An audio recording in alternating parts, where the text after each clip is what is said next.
We're back to the Neil Haley Show, and I'm with Grace Lynx Jenkins. How are you, Grace? Great to talk to you again. It's soon to be author of your book. It's coming out in May. Short stories are about, but we're going to talk about lynx today and kind of understand where'd you get the name lynx from? Yeah, so thank you for having me again. So originally, when I was back in college, I was thinking about different animals, and they have the little quizzes that you do where it's like, what is your face? What animal is your face most like? And one of my friends at the time said, it looks kind of like a lynx to me.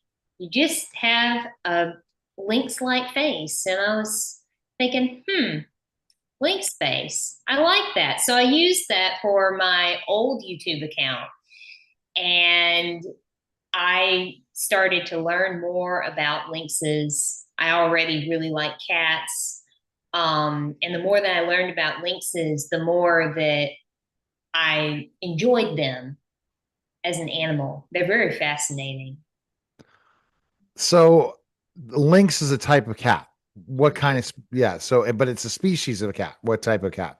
Yes, so there's different kinds of lynxes. The kind of lynx that we have down here in the South would be the bobcat.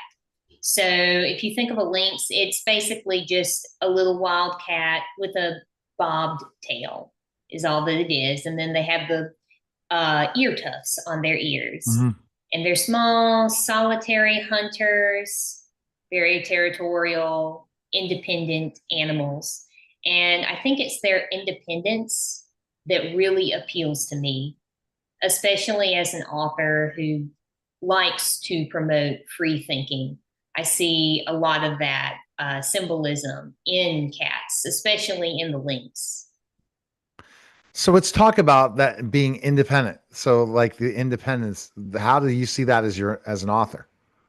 So for me as an author, independence is basically having the ability to think for yourself, critical thinking. So being able to gather information, look at the information, and form your own opinion using logic. That's what I mean. And sometimes, yes, opinions are not always logical. They are not always correct, whether somebody is correct or not, because again, it's their opinion.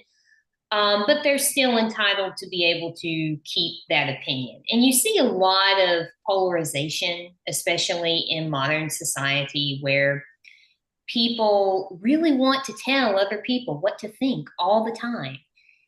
And instead of coming at it from the perspective of, well, I'm not going to be able to change this person's mind, they're just going to think whatever, and we're just going to have to disagree on that. People instead want to fight. And it's very uncomfortable. It's not the best way to handle things. There's no sort of agreement to disagree anymore. Right. It's interesting you say that. And you really try the links. Is it very creative or what kind of cat, like creative or just very awe-inspiring? What do you think? I think to a certain degree, for me at least, they represent very awe inspiring, maybe creative in the sense of you're thinking freely, therefore, it manifests in creativity in some cases for artistic people, especially the Eurasian lynx. It's a beautiful, beautiful cat. Hmm. And to me, just the unique spots on its pelt, the way that it's patterned, really appeals to my love of art and my love of creativity personally. And you talk about that creativity all the time. You're not just an author, but you're an artist. Yes, I love to draw. I will draw my characters. I'll draw animals. I'll draw people. I'm not as good at drawing as writing, I would think, but I really do enjoy So it. get ready then. If you're such a good artist, wait till the books come out. Yeah. Well, thank you. Yeah. So, what were you talking about your book more? on next week's podcast as we're gearing up for it to be launched in May. So you got to be really excited. Yeah. And there's two short stories that'll be out starting next week, each week going up into the book as well, so people can check out your writing. Yes, I'm so excited. Hopefully, everyone can stop by, check it out.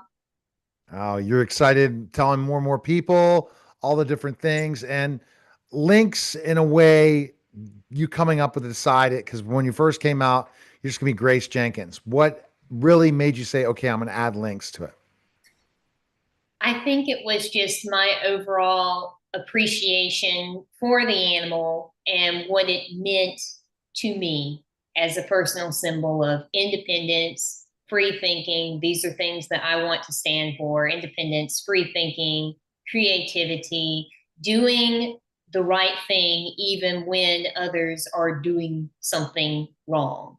Mm, All of that I see tied in to the lynx because when you think of lynxes, they're solitary animals. They go their own way and they do for themselves and for their young.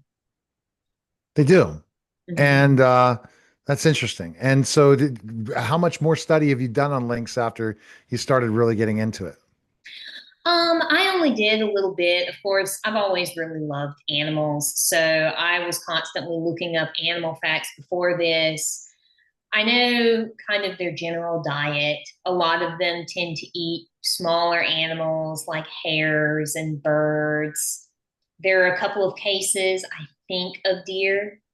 But typically they're smaller predators that are just trying to take care of themselves and take care of their babies. Right, exactly. And that's very, very interesting. So people soon will be able to go to Grace Lynx lynxjenkins.com. We'll be talking about that further on the next episodes, and you're going to be finding about your book. So people need to go ahead and share this podcast and get ready for the book launch very, very soon. Appreciate it, Grace. Thank you. All right. You're listening and watching The Neil Haley Show, and we'll be back in just a moment.